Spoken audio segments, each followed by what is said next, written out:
Okay, shalom. My name is Gidon Ariel, and we are on Root Source. And this is my friend Jason Brunette. And Jason and I believe we've met before. You Yes. look a little familiar. And now he sent me an email about a question that he had, I believe, about Proverbs. So you can also send me a question about Proverbs or about Genesis or about whatever you want. And maybe we'll have a conversation like this as well. So, Jason, how are you doing, first of all? I'm doing well. I've been very involved lately and so I could use some rest, but um it's all good. Yeah. Yep. Okay. So, yeah, so I just came from the afternoon prayer. Usually they start the prayer at 1:30, but Okay. they take their time until there's enough people to get started. Yeah. And today's a fast day, so it's a longer prayer. So Okay. instead of being like 15 minutes, I was out for like 45 minutes. That's Okay. the way it goes. But here I am, and I hope that we can have a fruitful conversation. I don't say that word. I'm gonna fast. Okay. Today, let me just again. Today is the fast of Esther. Okay. What does that mean? Even though it sounds like some kind of a fast that Esther fasted in the book of Esther, but Esther fasted for 3 days and it was just her. And we have different holidays that we follow because of what is written in the book of Esther. It's not very clear how this fast came about. We have six general fasts in Judaism throughout the year. Of course, the most famous is Yom Kippur, the day of uh, Yes. what's it called in English? The day Yom Kippur is the day of not repentance, something else with a C. I forget all that. You just cut me some slack. I'm fasting. Yeah. And so there's also Tisha B'Av, which is the ninth day of Av, that comes out usually around July. And there are another three fasts that have to do with the destructions of the temple.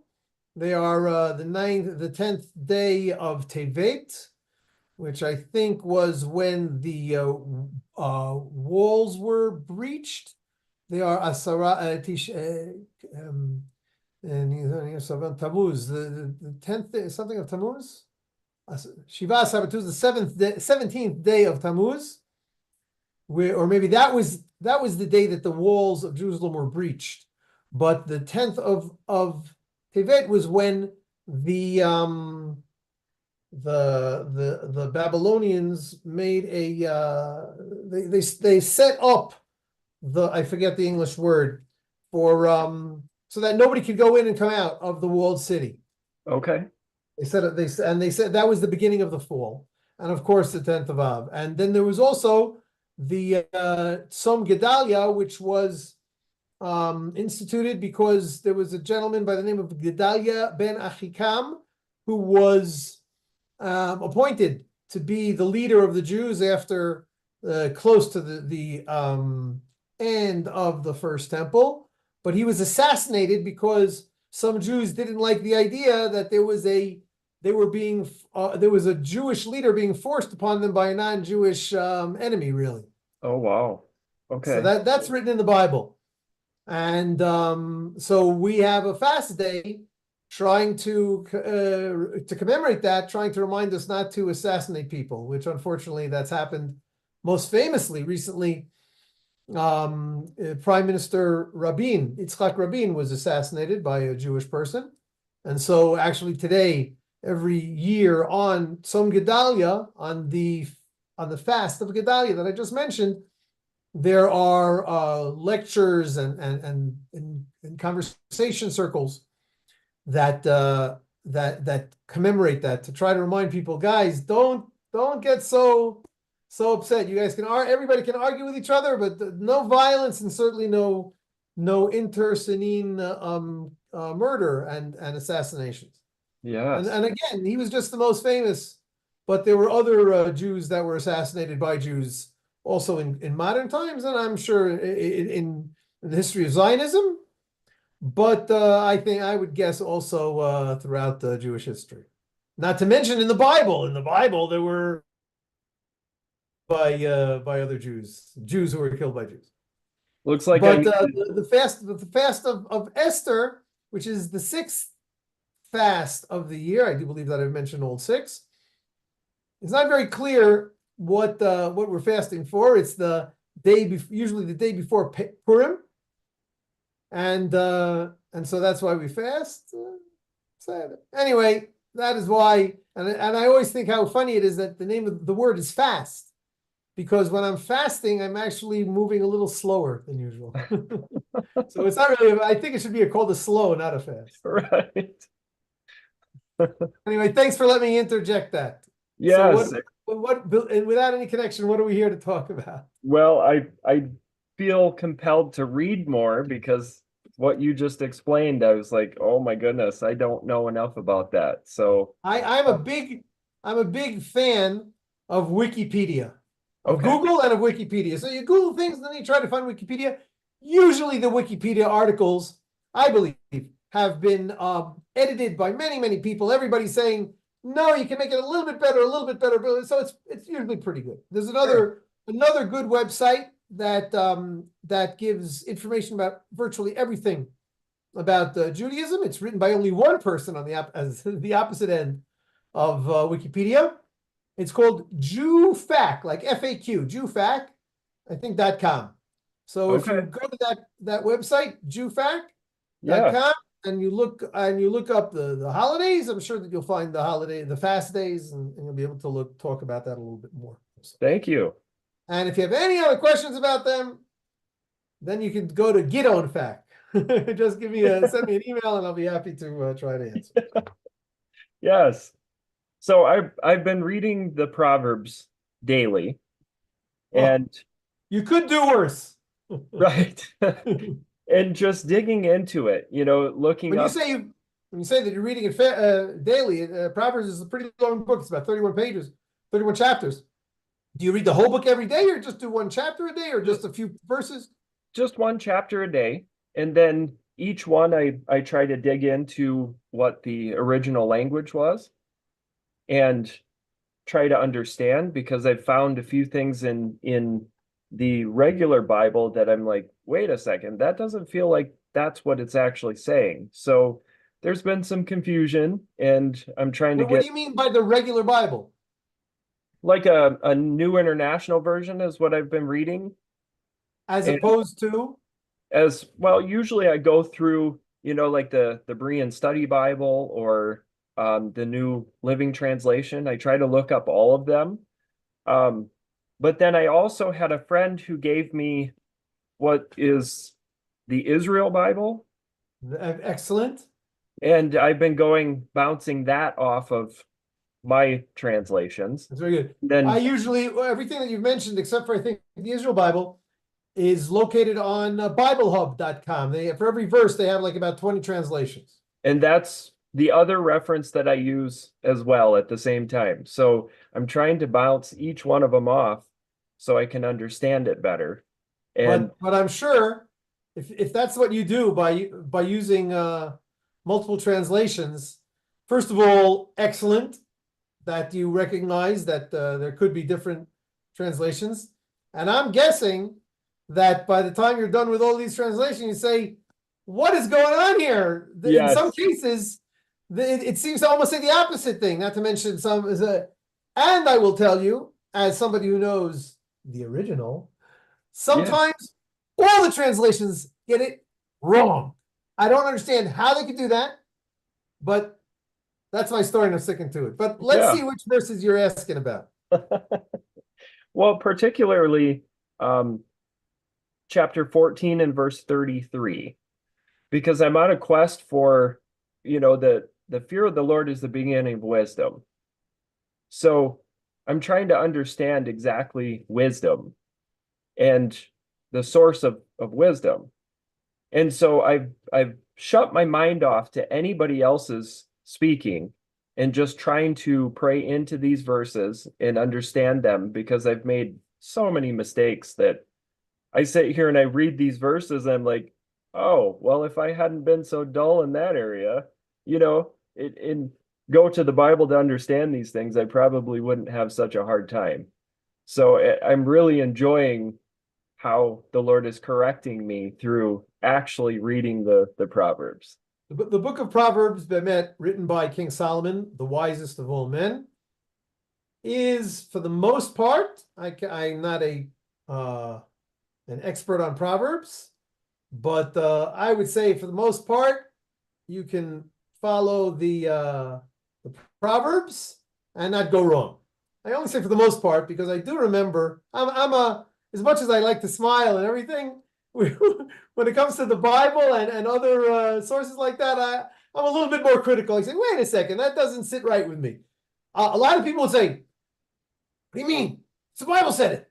If something doesn't sit right with you, then you're wrong." I think that God put into us, if we're sincere, a spirit of the Lord also. So we have to grapple with different things because the Bible itself, there are verses with each other, not only for not only issues that of proverb style. I will bring you two proverbs that I assume that you've heard of. They are not from the Bible, but I remember them from a kid's book. They are look before you leap. You've heard Okay. that, I'm sure. Yep. Look Yep. before you leap. And the other is he who hesitates is lost. Okay. So they contradict each other. Should Yeah. I look before I leap or should I hesitate? Yeah. If I look, then I'm hesitate.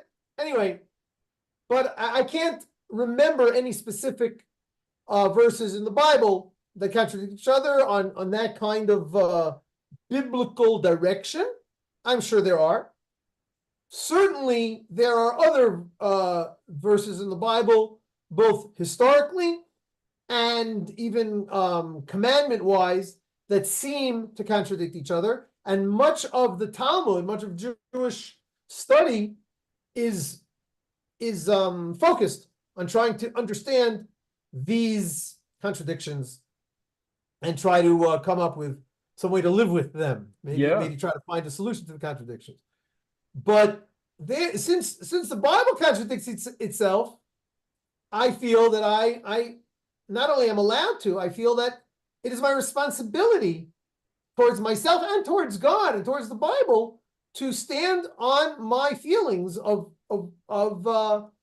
what God wants for me. And if I find a verse that doesn't sit right with me, then I can't just say I'm wrong and the Bible's right. No, I have to try to figure it out. Anyway, that's Yes. my slight a soapbox, a And little bit that's about how I think about the Bible. yes, and Anyway, that's you said exactly which verse you're talking about? 33. And that's why I'm digging. That's why I spend a lot of time digging because my mind could put me in a different spot and then it could give me a course of direction. And then I pray into it. And by weeks later, I'm finding the resolve of it. And I'm like, okay, okay, That's great. yeah, I'd like to say, if I may, since we're recording this, but even if we wouldn't be recording it, I would try to interject. I think that God, I believe that God is eternal. I think that's the right word. Eternal. He's all the time. yes, We immortal. We mere mortals are mortal. We live. How does the Bible say? 70 years, 80 years if we're lucky. But God is infinite. So when I was 2 years, I have a 2-year-old grandson. Believe me, he's not behaving all the time exactly like the Bible says we're supposed to behave. uh, And I've got a 17-year-old, I want to say a 20-year-old daughter. She also sometimes I say, "Oh, come on, you shouldn't have behaved that way." And guess what? I'm 60 years old. I admit many times I behave incorrectly. In other words, we're sure. always evolving. And I think that God inserted into us, planted into us this human nature of evolving, which means that if we misbehave or make a mistake, then God is not only okay with that, but that is us. We're the only people like us. And Yeah. like one of my favorite singers, Billy Joel, said, as far as mistakes are concerned, they're the only thing that you can truly call your own. Right. And Yeah. so I make a mistake, and let's say even hold on to that mistake for years. One day, I will overcome that mistake, and I'll figure it out myself. Don't you Yeah. coming to me and say, you're a sinner. God said to wear blue shirts and you're wearing a pink shirt. Take it easy. I'm getting to where I'm going Right. at my rate, and that is my journey, and that is what God has put us here. So that's That's another thing. beautiful. Yeah. I agree. Thank you. So the verse that I'm looking at that's really interesting to me, it says wisdom reposes in the heart of the discerning. Once again, what verse is this? Verse 33. That is Proverbs 14, verse 33, Yes. towards the end of the chapter. Yep. Okay. Okay, what does your Bible say? Wisdom reposes in the heart of the discerning, and even among fools she lets herself be known. Beautiful. I like that one. Yeah, but I'm confused about that because in the Israel Bible it says wisdom rests quietly in the mind of the prudent man, but among dullards it makes itself known. So I was digging deeper into the Bible Hub, and it doesn't, like some of the original language doesn't say that at all. You don't have any original languages, they're all translations. That's what I'm saying. Like, which one do you go? Is it talking that wisdom makes herself known among fools? I don't know. Again, I'm a big believer in context. Context, even though Yep. it's a hard word to say, I believe in Yeah. it. And so I don't even know the previous verse or the subsequent verse. I'm a believer in context, and I remember, especially by that Proverbs doesn't seem to believe. One second. And we are experiencing some technical difficulties. Please stand by. What's going on?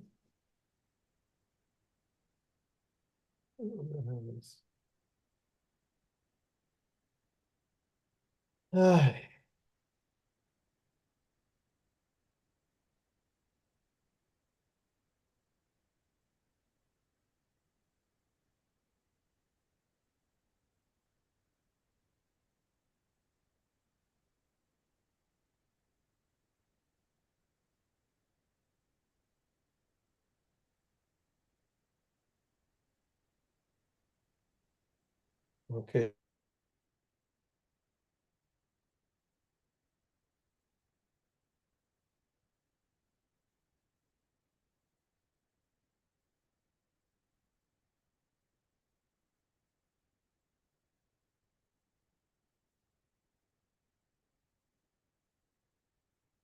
Hear me? There you are.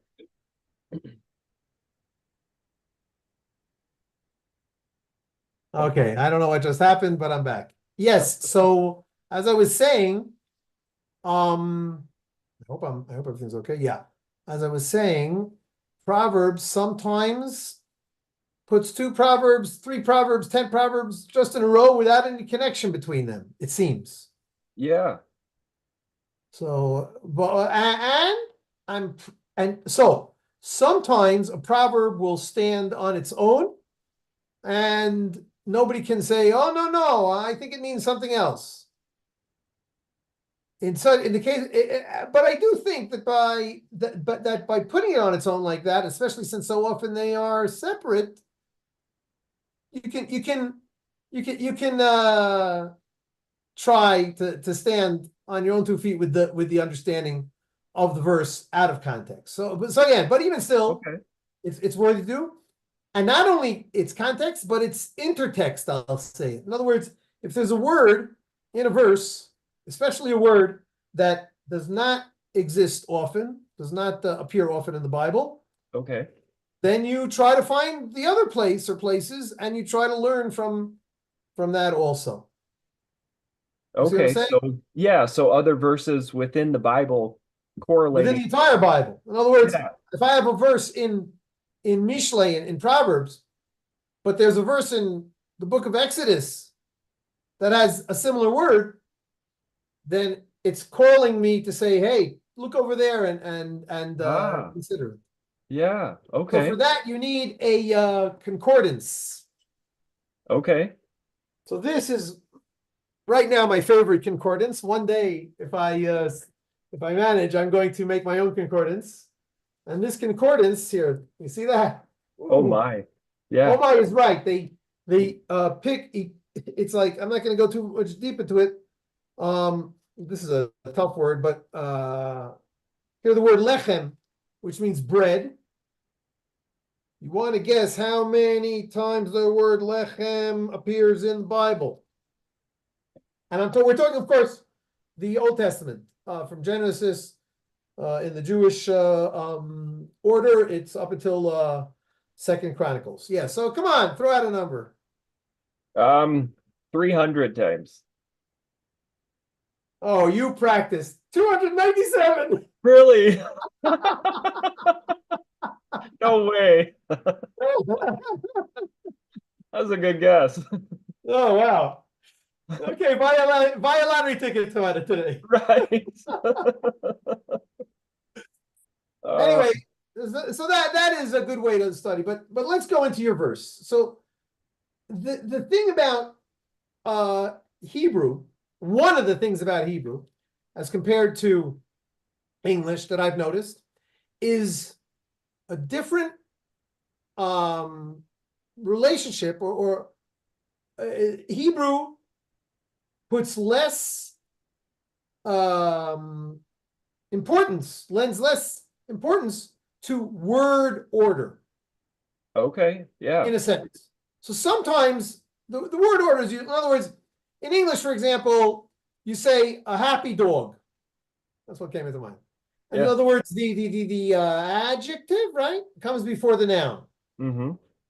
In Hebrew, ordinarily, the noun comes before the adjective. Happy dog, kelev, sameach. The Hebrew word for dog is kelev, sameach is happy. So you say basically dog happy. That's what it is. In this verse, though, why did I bring that up? Because in this verse, again, give me one of your translations. It says wisdom reposes in the heart of the discerning. Okay, so here, if I will read it literally, in the word order that it appears in the Bible, it is in the heart of the discerning will rest wisdom, Okay. which actually makes sense in English also. Mm-hmm. But in Hebrew, it's a much more poetic way of saying it. In Hebrew, we would also say, like you said, Chokhmah tanuach belev navon. We would have said that wisdom rests in the heart of the discerning, if that's the way to translate it. Yeah. Anyway, so that's interesting. However, because of this different order, because of this relationship with order of the words, you can understand it differently also. Let's see if I'm just setting myself up and I won't give the serve over here. In the heart of the wise will rest wisdom. I don't know. Okay, forget that. I went up a tree and I'm coming down. But anyway, let's get back. So I think you're asking, what does it mean? How in the within the dullards, one of the ways that you translated it, wisdom will be known, it seems. So it seems to be saying, first of all, I think one of your translations also inserted the word but, which am I right? Yeah. The word but does not appear in the original Hebrew. So however, sometimes the word and, which does appear here, the letter vav, sometimes it clearly means but. Now, there is a word that means but in Hebrew. There are a few words that mean but sometimes and must mean but. You get that? In this Yes. case, it doesn't necessarily have to. I don't think. I would actually say, if I may give my own first glance Please and do. commentary on this verse, Yeah. again, with all of the caveats that I said before about it's not in the Belev navon tanuach chochma. Where is the heart? The heart is inside. What is lanuach? Lanuach means not to move, to sleep, to rest. Yeah, the word tanuach. Okay. In other words, you might not know about the wisdom in a wise person because it's in his heart, it's resting. On the other hand, within the dollars, kivadai will be well known. So I think that might mean two things. Number two, that sometimes a not smart person, well, even a broken clock is smart twice is right twice a day. So maybe the teaching of this verse, according to this understanding of it, is wisdom is a strong thing. Obviously, it exists in the wise people, in the smart people, in whatever the word, that long word that you used before is. But even in stupid people, you sometimes are going to get smart coming out of them. In other words, wow, that was a smart idea. In other words, you're sitting in a group, and there's that not sharpest pencil in the box. Yeah. And they say something. Now you're already ready. Okay, it's a meeting, and then we have to let everybody talk, and this stupid person always says something stupid. So there he goes. He said something stupid again. Wait a second. Listen. That was actually pretty smart. It happens sometimes. So in other words, it's teaching us be kind to the stupid people also. Sure. Because they might also try to give them the opportunity to also be wise sometimes. Yeah. That's one way of understanding. Okay. Another way is a little bit more cynical. And this reminds me of a phrase, I think it might have been Benjamin Franklin who said it, or somebody like that, or maybe Mark Twain. Better to be silent and everybody will think you're a fool than to open your mouth and to prove it. Yes, I've heard that. So when a fool speaks, notwithstanding what I said before, chances are he's going to say tomfoolery. He's going to say stupid things. And that also is a way of wisdom revealing itself. Wow. Okay. That's the way it came to me. Don't worry about it, wisdom. You have a place where you will be, and it's normal, and everybody's waiting for a wise person to talk. He doesn't talk a lot because he knows that silence is good. But amongst the stupid people, when they finally say something stupid, then that will more so show wisdom of the wise, of the in general. That's a possibility. But I don't think that's the simple meaning of the verse. I think it's a nice Hasidic meaning or something like that. I'm not so sure what in other words, tivada seems to mean, the last word of the verse seems to mean will be known, but bikerev. But I think here we have to pay attention that the first part of the verse mentions the heart of the diligent, or whatever the word was it used. One of the words that one of the synonyms for wisdom. Yep. I won't go into why one's like this, one is that. in the heart of a wise person, or of a wise one, or the wise one, will rest the wisdom. And within the stupid ones, it is a not a singular, but a plural word. Plural. Yeah. Plural. Is that the Okay. way that your translations also mention it? Yep.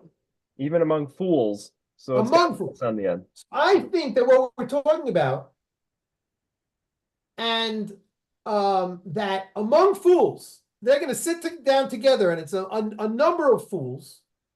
They're going to sit down together, and they're going to do stupid things and say, but sooner or later they're going to come, even though they're fools, they're going to ultimately recognize what the right, wise, smart thing is. Man, that opens up a lot of thought for me. Yeah. Thank you. That's good. And I think that verse, we recently had elections here in Israel, local elections, and I understand that we recently had elections and primaries in the United States in some places, and it's an election year. And I'm a believer in democracy, and I think that this verse, it's a backhanded compliment, but it says, listen, you're a bunch of people over there. Everybody wants to, and if you will, deserves a say. But as they say nowadays with social media, hive mind. Have you ever heard of that phrase? Crowd thinking or something like that. Yeah. Somebody goes on Facebook and they say, okay, everybody, hive mind, Facebook mind. I have a problem. Maybe you guys can come up with an answer. And often people say, wow, somebody came up with a good answer over here. Now, the point is not, there's only one smart person. So I'm not going to, because today this guy gave a good answer. Tomorrow somebody else is going to give an answer. Today 3 people gave some answers, and between them it came up with an answer. In other words, again, we have to be grateful to God for creating us humans, human nature, in a social way. You know, we've only discovered social media about 10 years ago, 20 years ago, something like that. We've been around for 5,000 years without social media. But even still, I think the Bible is saying everybody be friends with each other, as iron sharpens iron, something like that. There's a verse like that. I don't remember if it's from the New Testament or the Old Testament, maybe both. But I think that is what this verse might be saying. Again, it seems to me that it's a somewhat cryptic verse, and therefore numerous understandings of it can come out. But on my glance, I've pretty much said what I think over here. In the heart of a wise person, there will be wisdom, and it'll stay there. And again, we could talk about the verses, the verbs, and the various words in that verse. But I like what I just said. Yeah, and I do too. And it's a call for me to remain humble, because it's wisdom that should shine, not the mouth that spoke it. So I have a hard time with that, because I'll put myself in a category sometimes, like, wow, they're pretty dull, or I'm pretty smart. And I don't think there's wisdom in that. So, Well, look, you seem to be a pretty smart guy, but I think that a person can only get smarter if they follow that wonderful divine engineering blueprint, where God created us with one mouth but with 2 ears. yes. So that means we should listen twice as much as we talk.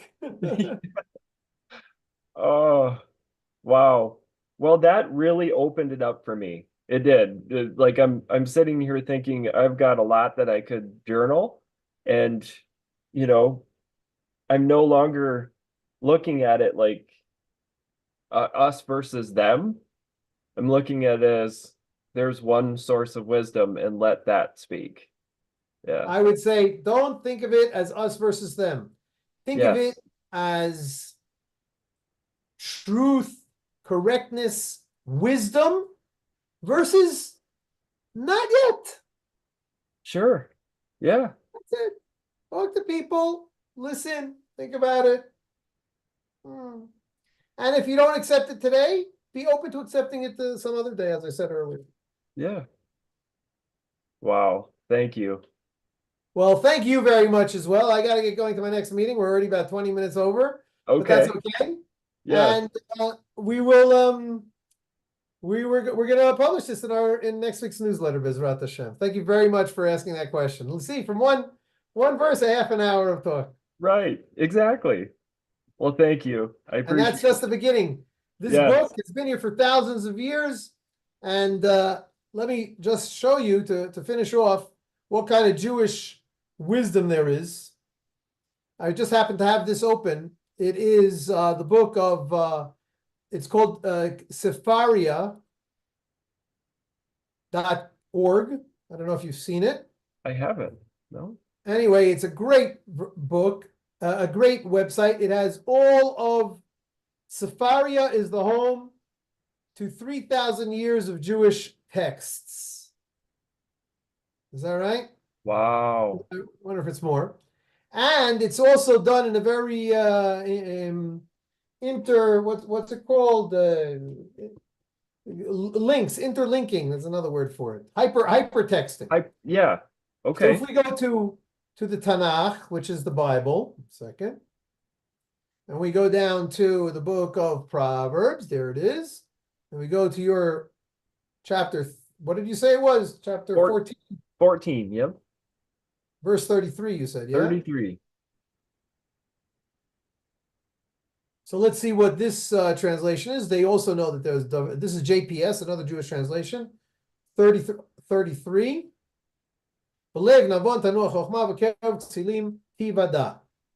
Wisdom rests quietly in the mind of a prudent man, but among dullards it makes itself known. All right, that's another translation. Similar to what you've read. But look at this. When you click on a verse in English or in Hebrew, you can show it in English or in Hebrew, or both.